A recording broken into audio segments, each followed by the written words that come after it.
마태복음 2장 1절에서 12절 말씀입니다. 함께 봉독하시겠습니다.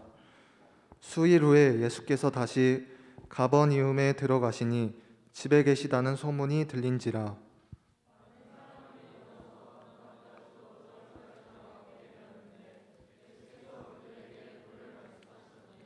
사람들이 한 중풍병자를 4사람에게 메어 가지고 예수께로 올세.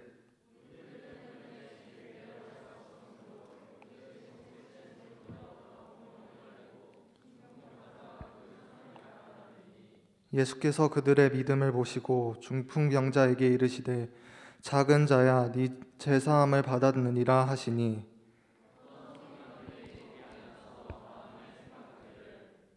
이 사람이 어찌 이렇게 말하는가? 신성모독이로다. 오직 하나님 한 분 외에는 누가 능히 죄를 사하겠느냐?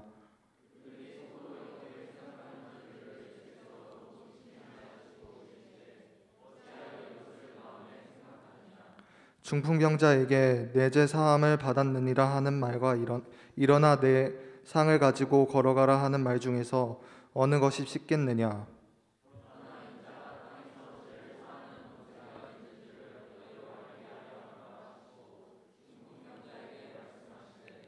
내가 네게 이르노니 일어나 내 상을 가지고 집으로 가라 하시니, 그가 일어나 곧 상을 가지고 모든 사람 앞에서 나가거늘 그들이 다 놀라 하나님께 영광을 돌리며 이르되 우리가 이런 일을 도무지 보지 못하였다 하더라. 아멘. 예수님께서 이 땅에 오신 사역 가운데 총 3년의 공생애를 사셨죠. 3년의 공생애를 사시는 과정 가운데 예수님이 하신 사역 가운데 크게 3가지가 있습니다. 첫 번째, 가르치셨습니다. 말씀을 가르치셨어요. 구약에 있는 말씀들이 이렇게 이렇다 저렇게 저렇다라는 말씀을 가르치시고, 두 번째, 천국 복음을 선포하셨습니다. 회개하라, 천국이 가까웠느니라. 그래서 회개하는 자에게 그 천국을 소망하신다는, 천국이 주어진다는 특별한 복음을 선포하셨습니다. 그리고 마지막 하신 사역이 바로 고치시는 사역입니다. 제가 신대원 다닐 때 그래서 이렇게 가, 복, 고 이렇게 외웠거든요. 예수님이 총 3대 사역. 고치시는 거는 말 그대로 병자를 고치시는 거예요. 예수님이 사역하시면서, 공생에 사역하시면서 죽을 사람도 살리셨고 아픈 병자들을 치유하시는 사건들이 바로 예수님의 사역이었습니다. 그러니까 예수님이 하시는 사역 가운데 병자들 치유하는 사건은 사실은 예수님 공생에 3년 사시는 동안 거의 매일매일 일어나는 일이었어요. 병자들을 고치는 사건. 한 번이라도 좀 장기간 또는 병원에 입원하셔서 아파보신 분들은 아시겠지만, 아픈 사람한테 제일 큰 소망이 뭐예요? 안 아픈 거예요. 그냥 옛날처럼 이렇게 뚜벅뚜벅 걸어다니면서 아픈 거라는 거 생각 안 하고 정상적으로 건강하게 그냥 내가 평상의 일상적인 삶을 누려보는 거예요. 침대에 누워서 막 저기 밖에 튀는 햇빛 보고 이렇게 좋은 게 아니라, 이거 뭐 깁스 풀고 이게 다 뭐 치유받은 거 뭐 수술한 거 이런 자리 다 떼고 링거 붙어 있는 거 다 떼고 나가서 자유하고 걸어다니고 싶을 때 걸어다니고 먹고 싶을 때 먹고 하는 게 병자들이 가장 큰 소망입니다. 예수님이 이 땅에 오셔서 가시는 곳곳마다 병자의 치유를 하는 사건들을 일으키셨습니다. 자, 예수님이 누구세요? 하나님의 아들이시잖아요.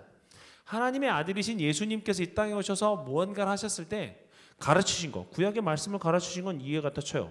두 번째, 천국 복음 전하시는 거 당연히 맞아. 예수님이 메시아로 오셨으니까 천국 복음 선포해야지.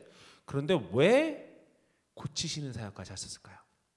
앞에 2개야 당연히 말씀을 가지고 하시는 거고, 앞으로 장차 임할 미래 또 천국에 대한 걸 소망을 들려주시는 거니까 당연하다 싶은데, 고치시는 사역을 왜 했을까?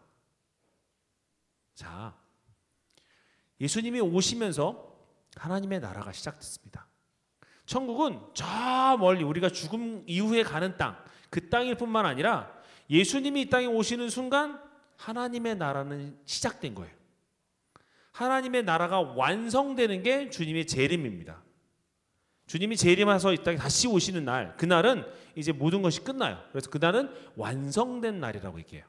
그러니까 여러분이 지금 2000년 전에 예수님이 이 땅에 오셨던 그 순간부터 하나님의 나라는 시작됐고요. 지금 그 시작된 게 마지막 주님이 다시 오시는 그날까지 쭉 가는 여정 가운데 지금 여러분이 살고 계시는 거예요. 자, 그러면 예수님이 이 땅에 오셔서 천국 복음을 선포하십니다. 그리고 말씀을 가르쳐 주십니다. 근데 사람들이 못 알아듣잖아요. 못 알아들을 수 있잖아요. 예수님 말이 지금 제 설교처럼 이렇게 듣는 사람도 있지만 저기 밖에 있는 사람들은 제 설교를 들어도 뭔 소리인지 못 알아듣는 사람들이 있습니다. 이해되시죠? 그런 사람들에게 결국 뭘 하신 거예요? 하나님 나라가 이렇다는 걸 보여주시는 거예요. 생각해 보십시오. 하나님 나라 어떤 나라예요? 완전한 나라입니다. 평화로운 나라고요. 모든 이들이 자유한 나라입니다. 거기에 병자가 있으면 돼요, 안 돼요? 안 되죠. 배고픈 자가 있으면 됩니까, 안 됩니까? 안 됩니다. 헐벗고 굶주린 자 있으면 돼요, 안 돼요? 안 돼요. 자, 그래서 주님이 오셔서 병자를 치유하는 사건은 하나님의 나라가 이 땅 가운데 이제 시작됐다는 걸 보여주는 거예요. 불완전한, 불편한, 문제가 있는 환자가 예수님 앞에 나오니 예수님이 손을 얹고 기도하시고 말씀으로 치유하셔서 그 사람이 다시금 자유하는 것. 그 당시에 사람들이 이렇게 병이 걸렸다, 나병 걸렸다, 어디가 문제 있다 이런 건 그 사람의 죄 때문에 하나님이 심판하셨다는 걸 인식하고 있었거든요. 그런 사람한테 예수님이 다시금 낫게 해주셨다는 건 하나님의 심판이 풀어진 거예요. 내가 자유한 거죠. 영원히 자유해지는 겁니다. 그리고 내 육신이 뭔가 소경이 있거나 안진뱅이 있거나 이런 사람들을 일으켜 세워주고 눈을 띄워주는 사건, 완전함을 다시 회복시켜주는 거죠. 무슨 얘기입니까? 곧 예수님이 이 땅에 오셔서 병자를 치유하는 사건은 자, 이거 봐라. 내가 하나님 나라의 시작이다. 나와 함께하면 하나님 나라는 이렇게 병자가 치유되고 아픈 자가 고침받고 불편한 자가, 외로운 자가, 헐벗은 자가 자유하는 세상이 온다라는 걸 예시로 보여주는 사건이에요. 앞에 있는 가르치는 것과 천국 복음은 말로 하는 거라면 실제로 병자를 고쳐주는 건 실제화시켜주는 장면인 거예요. 그래서 이 세 가지 예수님께서 이 세 가지 사역을 하신 건 말로만 증거할 것이 아니라 실제로 하나님 나라가 이렇게 올 것이다라는 걸 얘기하고 있는 것이죠. 그래서 병자를 고치는 사건은 하나님 나라의 역사 가운데 중요한 사건입니다. 여러분이 선교를 나가서 보시면 아시겠지만 선교 현장에서는 이런 사역들이 참 많이 일어나요. 병자가 일어나는 사건. 제가 여러분 나이 때 24살 때 중국 선교를 갔을 때 제가 봤던 환자도 평생 안진뱅이였던 환자가 아들의 손에 끌려왔던 환자가 집에 갈 땐 나와서 걸어갔어요. 선교의 현장에서는 이런 일이 자주 일어납니다. 왜요? 그 땅에 하나님 나라를 선포했는데 뭔 사람인지 모르니까 자, 병자를 치유하면 이런 게 하나님의 나라다 라고 하면 사람들이 와, 나도 하나님 믿고 싶어요. 하나님의 나라 들어가고 싶어요 라는 소망들이 생기는 작업들이 생기는 것이죠. 마찬가지로 여러분이 살고 있는 이 땅 완전한 나라인가요? 아니죠. 거짓과 비리, 문제와 모순, 슬픔과 고통이 많은 세상입니다. 그 땅 가운데 예수님이 이 땅에 오셨다는 얘기는 이 땅에 이 온전치 못한 부분, 온전치 못한 나라, 온전치 못한 정부, 온전치 못한 인간들을 하나님께서 하나님 나라가 선포됨으로 말미암아 다시금 완전한 모습으로 바뀌어 간다는 것을 말씀해 주시는 거예요. 그리고 이게 이제 시작이니까 자, 이게 이제 시작이다. 하나님 나라 이제 시작이다. 그런데 이게 끝이 아니라 곧 진짜 하나님 나라가 온다. 모든 사람들이 이 땅에 있는 모든 사람들이 자유하고 평화를 누릴 수 있는 그런 땅, 하나님의 나라. 그 땅이 곧 올 것이다 라고 선포하는 사건이 바로 주님이 오시는 사건이에요. 그렇기 때문에 예수님이 오셨다. 2000년 전에 예수님이 첫 번째 오신 걸 초림이라고 하거든요. 그 초림의 사건은 하나님 나라의 시작이기 때문에 우리한테 의미가 있는 거예요. 구약의 사상에 보면 메시아가 언제 온다, 하나님의 백성이 어떤다 계속 얘기만 나오고 있어요. 실제화되지 않았어요. 근데 예수님이 2000년 전에 이 땅에 오셔서 그 일을 실제화시키신 거예요. 그리고 이제 곧 진짜 온다. 그리고 부활승천하셔서 십자가에 죽으시고 3일 만에 부활승천하셔서 하나님에 가시는데 다시 내가 오면 2000년 전에 사람들이 보면서 와 놀랐던 것처럼 하나님의 나라가 완전히 완성되어 버리는 그날이 곧 올 것이다라는 걸 선포하고 계신 것이죠. 자, 그러니까 당연히 예수님이 가시는 곳곳마다 뭐가 넘쳐나요?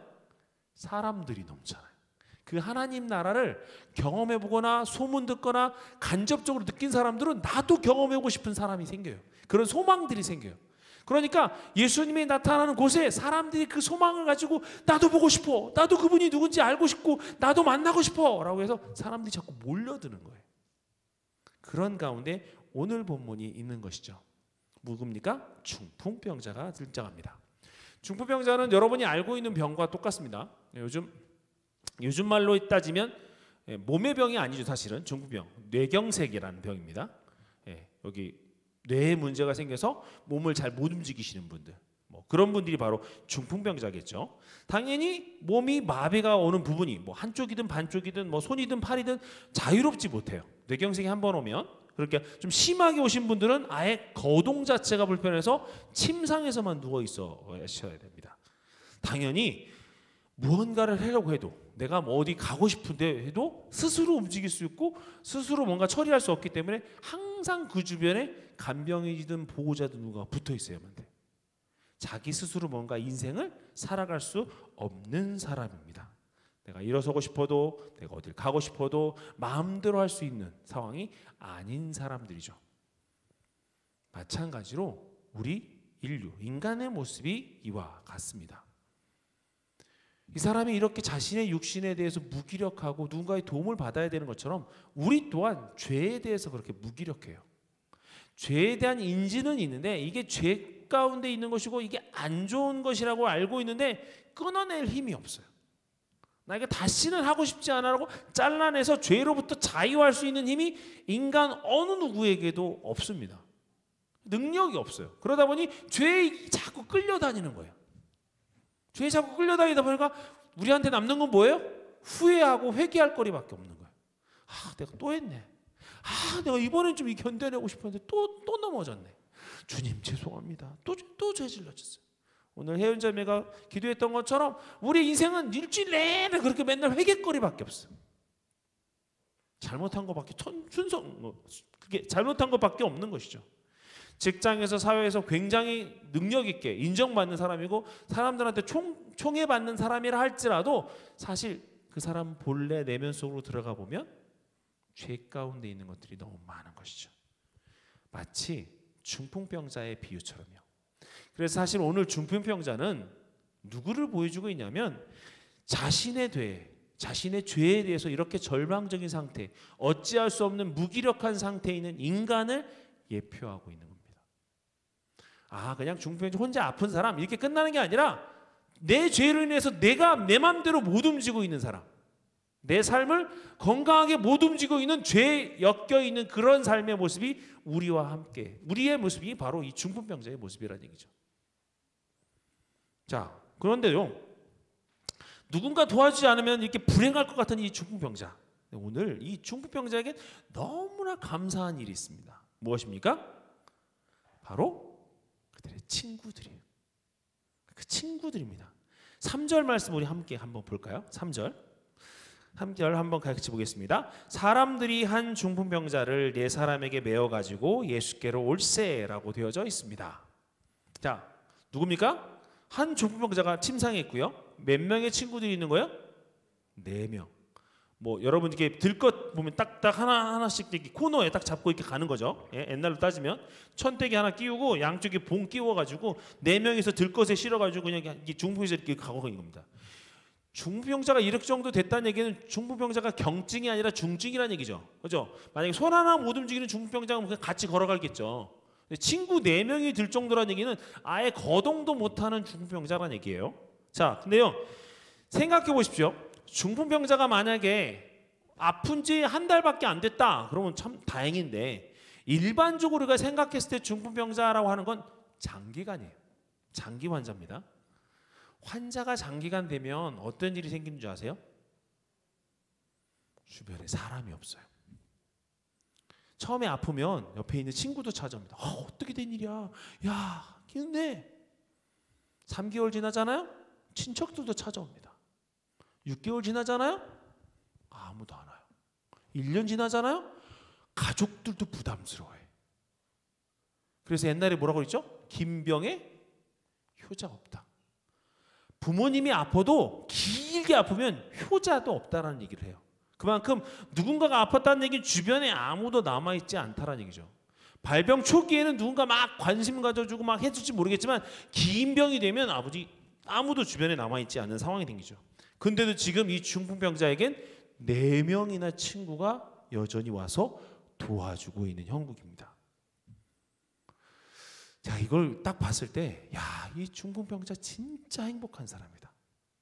이 중풍병자는 지금 다른 상황을 제껴놓고 진짜 이 사람이야말로 부자다. 인생의 부자다. 내가 아파 있을 때 누군가가 찾아올 때 여러분 얼마나 고마운지 아세요? 내가 아플 때, 내 병상에 누워있을 때 누군가 찾아와서 안부 물어주고 기도해주고, 그냥 내가 병원밥 나온 거 다 뺏어 먹어도 괜찮아. 얼마나 와준 것만으로 너무 감사해. 중풍병자에게는 그런 사람이에요. 힘들 때 달려와주고 외로울 때 이루어주는, 함께 있어주는 그런 사람이죠. 어떻게 보면 중풍병자한테는 정말 그가 그동안의 삶을 정말 잘 살아왔다는 의미이기도 해요. 정말 말 그대로 정말 안 좋게 살았으면 이런 사람도 없었겠죠. 세상에 그렇게 사람이 있다는 건 정말 너무나 감사한 것이죠. 옆에 사람, 우리가 가치를 잘 모를 때, 우리가 평소에 옆에 사람, 옆에 있는 사람 가치를 잘 모를 때 많지만, 여러분이 아프거나 힘들 때, 어려울 때 옆에 있는 사람이 정말 나한테 고마운 사람이라는 걸 알게 되실 거예요. 우리 옆에 분 바라볼까요? 옆에 분 바라보면서, 야, 나랑 함께 해줘서 고마워. 한번 인사하실까요?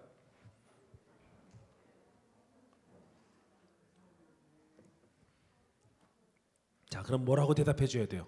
대답을 해줘야죠. 함께 있어서 고마워 했으니까 그 사람한테, 맞아, 넌 내 보물이야 라고 얘기해 주세요.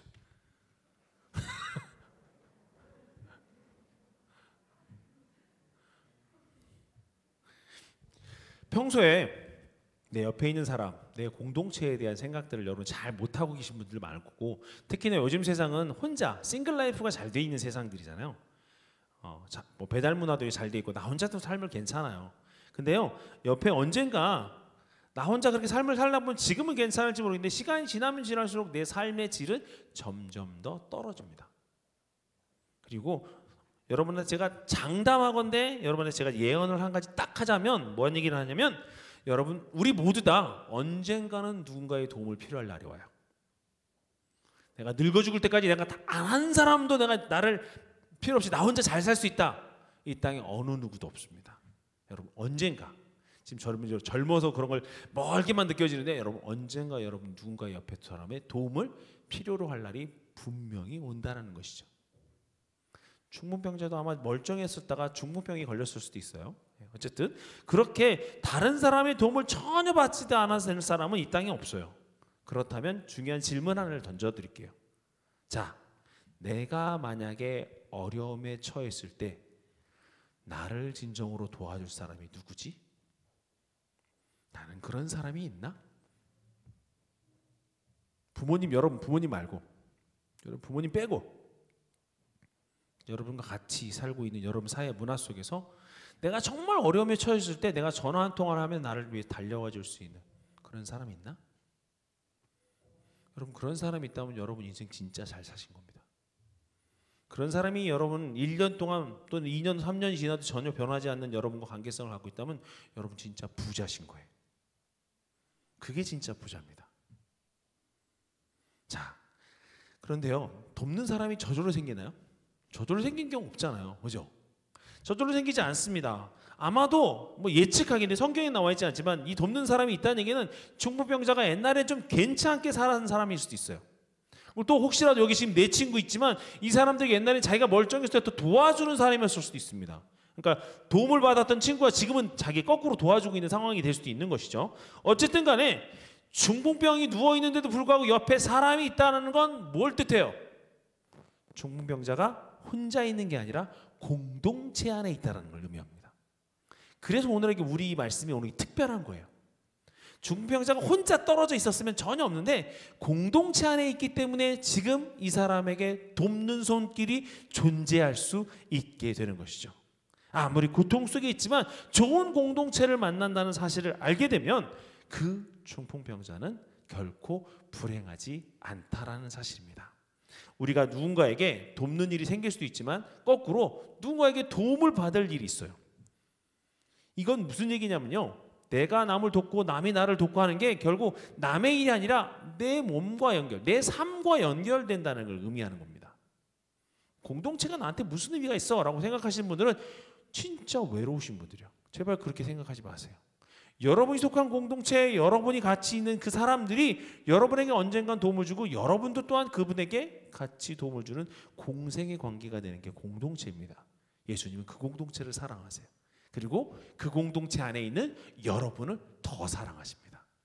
공동체가 없이 여러분 똘렁 나와 있는 여러분을 사랑하시는 게 아니라 하나님이 사랑하는 공동체 안에 있는 여러분을 더 사랑하신다고요. 그렇기 때문에 여러분이 속한 공동체가 중요하다는 사실을 여러분 기억하셨으면 좋겠습니다.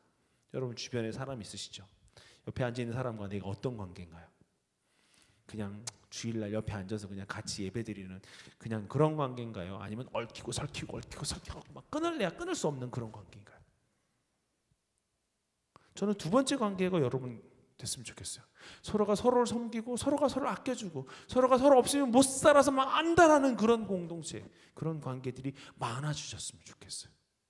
그래서 외롭지 않고 내만 외롭지 않은 게 아니라 상대방도 외롭지 않고 내가 있음으로 그 사람이 행복하고 그 사람이 있음으로 내가 행복하고 그런 공동체가 됐으면 좋겠다는 얘기죠. 그런 관점에서 보면 오늘 이 중풍병자는 몸은 너무 불편하지만 마음은 너무 행복했을 것 같아요. 야, 예수님 온대. 야, 뭐 해봐. 야, 우리 이 중풍에 걸린 우리 명섭이 좀 구해주자. 야, 다 들어. 자, 침대 만들었어. 야, 누워. 자, 눕혀봐. 가자. 중풍병자가 먼저 요청하지 못했을 거예요. 야, 예수님 온대. 나 좀 거기 좀 데려다 줘. 요청하지 않았을 거예요. 미안해서 평생 아마 도움받고 살았던 것에 미안해서 또 부탁하기 미안한 거 말을 못했을 텐데 친구들이 먼저 와서 야, 내 친구 살리자. 우리 친구 살려주자. 같이 가자. 하고 짊어지고 가는 것이죠. 근데 2절에 보니까요. 뭐라고 돼요? 현실적으로 이제 어려움이 닥칩니다. 2절 말씀 우리 함께 보도록 하겠습니다. 같이 봅니다. 많은 사람이 모여서 문 앞까지도 들어설 자리가 없게 되었는데 예수께서 그들에게 도를 말씀하시더니 아멘. 집이 어딘지는 뭐 좀 더 나중에 복잡해서 나중에 생각하면 있지만 이게 집이에요. 이 공간입니다. 예수님이 여기서 말씀을 선포하세요. 사람들이 한 5명, 10명 있었을까요? 그 당시에 가나안 또는 뭐 가버나움, 그 다음에 유대인의 집들은 이거에 한 10분의 1 정도 될까? 요 정도가 그냥 한 집입니다. 그냥. 우리를 따지면 한 3평, 5평 정도 한 집이에요. 지금으로 따지면. 그 안에 그냥 다 삽니다. 그런 공간에서 사람들이 예수님 말씀하시면 사람들이 막 바글바글 모여 있는 거예요. 거기에 지금 침대에 눕혀 있는 중풍병자를 가서 들고 있는 사람들이 도착했습니다. 예수님 앞에 가야 되는데 사람들이 그득그득 하잖아요. 집 안에뿐만 아니라 집 밖까지 나왔고 사람들 이렇게 갖고 예수님을 지금 쳐다보고 있을 거 아니에요. 자기는 쫙쭉 뒤에 서 있겠지. 지금 앞에 있는 사람이 까마득해 벌써 구름대처럼. 만나고 싶은 사람들. 그래서 4절에 보면 무리들 때문에 예수께 데려갈 수 없으므로 라고 되어져 있습니다. 사실 이쯤 되면 그냥 끝났어요. 야, 사람 이렇게 많은데 우리 어떻게 해? 자, 내려놔봐 우선. 자, 이거 도대체 언제까지 기다려야 되는 거야? 안 되겠다. 우리 가자.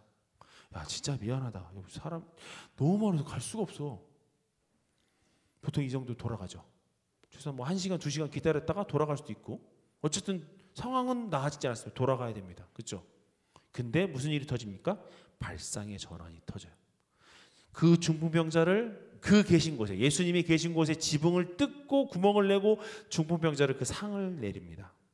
정문으로 들어갈 수 없으면 포기해야 돌아가는 게 정상적인데 그렇다 해도 누가 아무도 그 친구들을 뭐라 하지 않아요. 왜냐하면 거기까지 끌고 오는 동안 노력했으니까 거기서 기다렸으니까 고생했으니까 야 그래도 니네들 때문에 친구들 때문에 네가 산다. 뭐 사람들한테 이렇게 격려받을 수도 있습니다. 결국 근데 그 친구 살릴 수 있어요 없어요? 못 살렸어요. 근데 발상의 전환이 일어났습니다. 지붕 뜯었어요. 그리고 내렸습니다. 근데 지붕도 대충 뜯으면 돼요.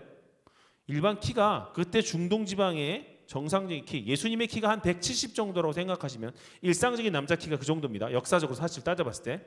그럼 예수님의 키에 해당하는 중풍병자 한 150에서 160이라 쳤을 때 그 사람이 들어갈 구멍을 여기 뜬다고 생각해 보세요. 요만큼 구멍 뜨면 돼요? 아니죠. 사람이 내려갈 수 있는 물 리프트가 없잖아요. 침대가 내려가는 거 아니에요. 그럼 여기 이 천장 다 뜯는 거 아니에요. 그죠? 4명이 지금 올라가서 뜯는 거예요. 도구를 갖고 뭐 콘크리트 작업을 해갖고 뜯는 게 아니라 다 뜯어내. 나중에 변상 책임까지 생각하면서 뜯어내야 되는지 모르겠는데 어쨌든 뜯어내요. 그리고 리프트로 줄 매갖고 쭉 내리는 거예요. 지금처럼 도르래가 달린 세상도 아니고 어떻게 해요? 정말 야 조심해 조심해 야 거기 좀 더 내려. 정신없이 지금 내리고 있는 거죠. 예수님 여기 얘기하시다가 어떻게 된 상황이에요? 막 아수라지는 상황이죠. 막 무슨 석칼에 막 떨어지고 먼지 날리고 침대가 내려오는데 사람들이 예수님 말씀 듣겠어요? 아니죠. 예수님도 거기 쳐다보고 있는데 사람들도 거기 다 앉았다가 이렇게 쳐다보고 있는 그런 상황인 것이죠. 완전히 주목받는 상황. 근데 이게 어떻게 가능해요? 친구들이 무슨 책을 보거나 한 게 아니잖아요. 뭐 때문에 어떻게 이게 가능하냐? 딱 답은 한 가지예요. 친구들이 이 중풍병자를 얼마나 사랑했으면 이게 뭐예요? 여러분 사랑하면요 막히는 게 의미가 없어요. 사랑하면 밖으로도 돌아요. 사랑하면 정말 간절해져요. 그래서 그 친구가 뭘 해줘야 될지 너무나 간절해지는 거예요. 여러분 연애할 때 사랑하면 밤도 새도 피곤하지 않잖아요. 연애를 안 해봐서 모르나? 어쨌든 간에 사랑하면 그 모든 일을 이뤄간다는 거예요. 아이디어 떠오르죠. 방법이 떠오르죠. 사랑이 부족해서 실패할 때가 많지 사랑하면 언제든지 놀라운 일을 만들어낸다는 겁니다. 자, 중풍병자를 포기 안 한 진짜 힘이 뭘까요? 그렇다면 친구들 입장에서 중풍병자를 포기하지 않은 힘, 포기할 수 없었던 힘, 그 답이 5절에 나옵니다. 5절 말씀 함께 같이 읽어볼까요? 5절 말씀 시작.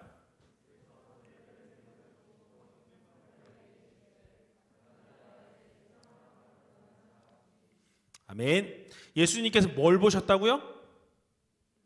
그들의 믿음을 보셨다고요. 자, 내 친구 입장에서 지붕 뜯었습니다. 침상에 내려오고 있어요. 예수님이 여기 섰다 있으면 딱 이렇게 쳐다보고 계시는 거죠. 천장을 보면서 지금 뭐 보는 거예요?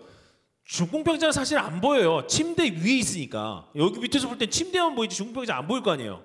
누가 보이는 거예요? 그 위에 있는 친구들이 이렇게 내리고 있는 줄을 내리고 있는 친구들의 표정, 느낌 그런 게 보이죠. 그죠?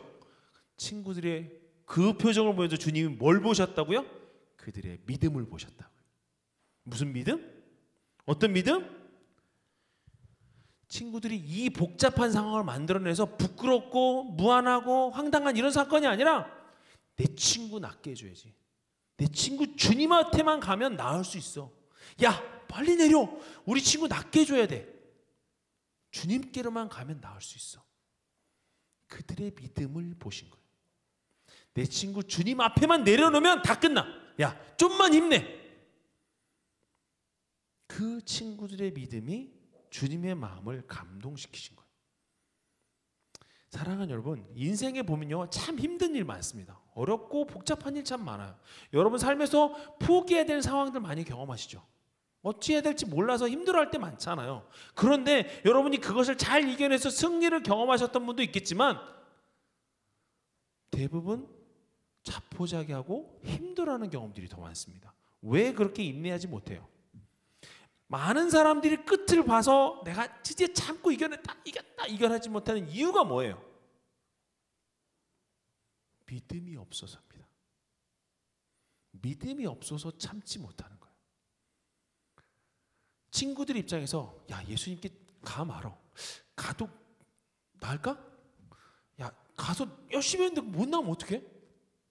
야 이렇게 사람 많은데 어떻게 들어? 사람들 우리 핀잔하고 욕먹고 막 욕하고 그러면 우리 어떡하지? 우리 얼굴 팔려서 그 동네 사람 다 아는 사람들이니까 야 이놈 새끼들아 막 이러면 또 어떡하지?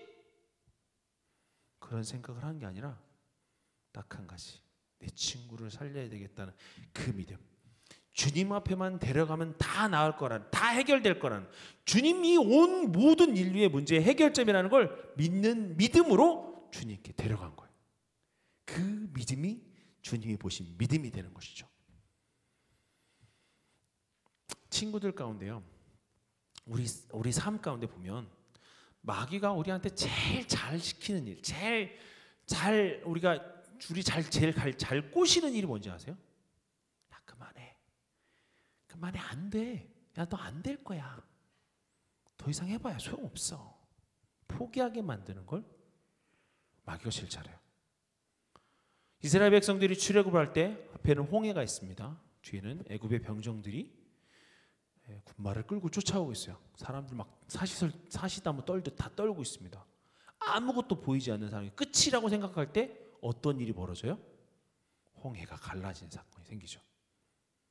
그때부터 시작이에요.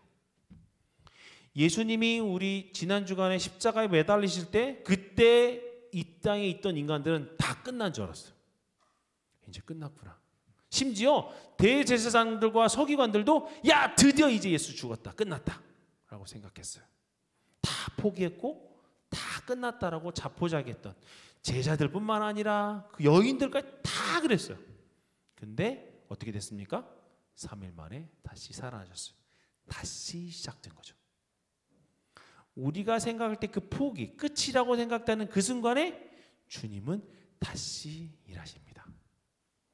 그렇기 때문에 결론은요, 우리에게 있는 게 아니에요. 결론은 항상 하나님께 있습니다. 그러니까 포기하지 않으시면 하나님이 이루세요. 하나님이 내 삶을 주관하시고 이끌어 가신다는 사실을 믿을 때 나는 포기하지 않을 수 있어요. 정말 밑도 끝도 없는 믿음 같지만 그렇게 삶을 살 때 여러분 꼭 승리를 경험하실 줄 믿습니다. 그런 여러분들 되시기를 주님의 이름으로 축원드립니다. 자, 이 땅에 살다 보면 특히나 요즘 코로나 때 포기해야 되는 것도 많잖아요. 그렇죠? 뭐만 하려고 하면 코로나. 요즘 코로나가 답이에요. 뭐만 하려고 그러면 그냥 코로나 때문에 못하고 있어. 지난주간 저랑 같이 식사 약속을 막 하고 싶어 하시는 집사님들이 많았는데 코로나 때문에 못해요. 식사에는 제한이 있어서 못해요. 너무 죄송해요. 계속 그 얘기했어요. 요즘 뭐 교회에서 뭔가를 할 때도 코로나인데 할 수 있어요? 코로나가 뭐 어때서? 코로나가 답이에요? 세상 사람들인데 코로나 때문에 다 얘기하고 있잖아요. 중요한 건요. 여기서 우리가 중요한 건 코로나가 본질이 아니잖아요. 그죠? 인류 역사상 기독교 역사가 계속 흘러갈 때 코로나 같은 질병이 이번밖에 없었나요? 아니에요. 흑사병도 있었고요. 페스트도 있었고, 네, 많은 전염병들이 있었어요. 전쟁이 있었고요.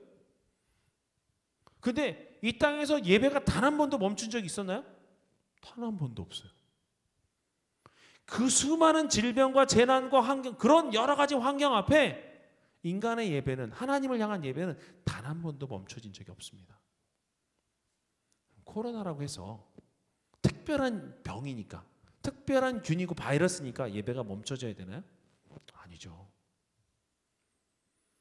그때 당시에는 콜레라도 우리보다 훨씬 더 엄청난 질병이었어요. 더 많은 사람이 치사율이 있었으니까, 치사율로 따지자면 그때가 더 했으니까, 그럼 그때가 더 무서웠으니까 예배 그만둬야 되잖아요. 아니요, 다 했어요. 더 예배했고, 더 하나님을 찬양했고, 심지어 로마, 저번에 제가 한 달쯤 전선에 로마 네로 황제가 만들어 놓은 것 때문에 기독교 탄압이 시작됐을 때 사람들이 그렇게 움츠러들고 수목이 있어야 될 때도 불구하고 로마에 전염병이 돌았을 때 초대교회 공동체에 나가서 그 전염병 환자들을 돌봤어요. 사람들이 피하고 도망갈 때 오히려 초대교회 교인들은 그들의 아픔을 끌어안고 같이 기도했다니까요. 그게 교회예요.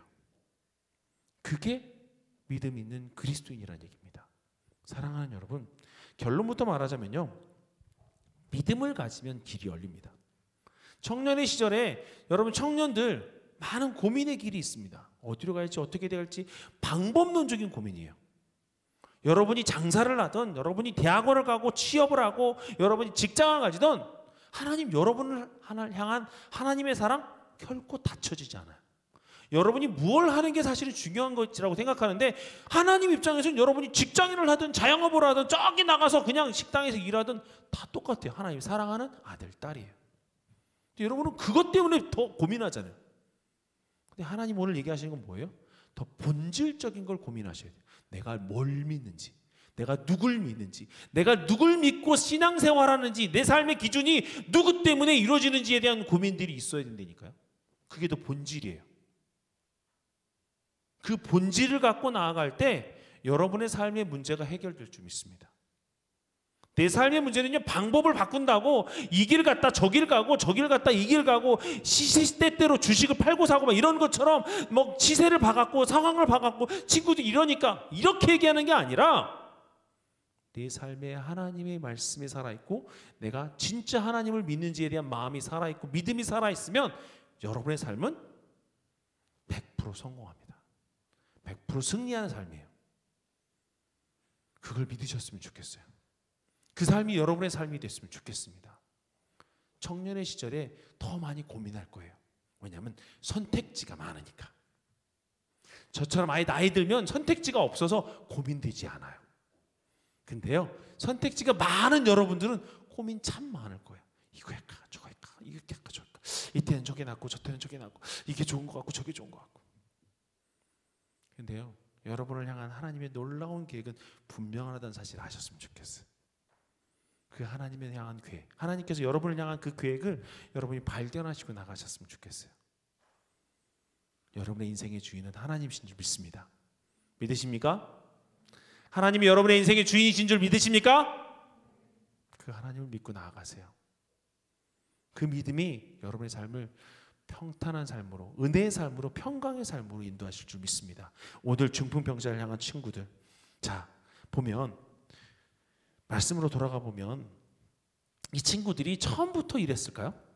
이 친구들이 처음부터 이 구원을, 또 이 친구의 구원을 바라고 친구들의 이 믿음을 통해서 이 중풍병자를 낫게 하는 거, 오늘 6절부터 나오는 7절부터 나오는 그 후반부의 내용에 보면 중풍병자에 대해서 이제 뭐 죄를 사하게 해주고 병자를 치유해 주는 사건들에 대한 얘기가 나옵니다.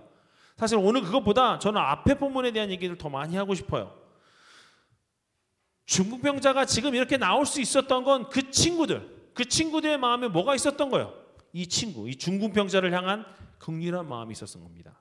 거꾸로 얘기하면 그 친구들, 이 4명의 친구들에게는 나도 언젠가 은혜 받고 치유받고 회복된 적에 누군가의 도움의 손길로 내가 지금 이렇게 살아가고 있지라는 것에 대한 자각이 있었던 거예요. 그렇기 때문에 이제 내가 내 친구, 이 중풍병자를 도와줘야지 하고 중풍병자를 지금 주님 앞으로 데리고 있는 겁니다. 똑같습니다. 사랑하는 여러분, 여러분이 지금 이 자리에 앉아서, 예배 자리에 앉아서 주님의 백성으로, 천국 백성 될 수 있는 자격 조건으로 여러분 지금 앉아 있는 거, 여러분 혼자 온 거예요? 여러분 나 혼자 막 고민하다가 드디어 아니야, 내 인생은 이제 하나님을 믿어야 돼, 스스로 자각해갖고 여기 오신 분 계세요? 없잖아요. 누군가의 도움으로, 누군가의 요청으로, 누군가의 중보로, 누군가의 도움으로 지금까지 여러분들이 여기 와 계신 거예요.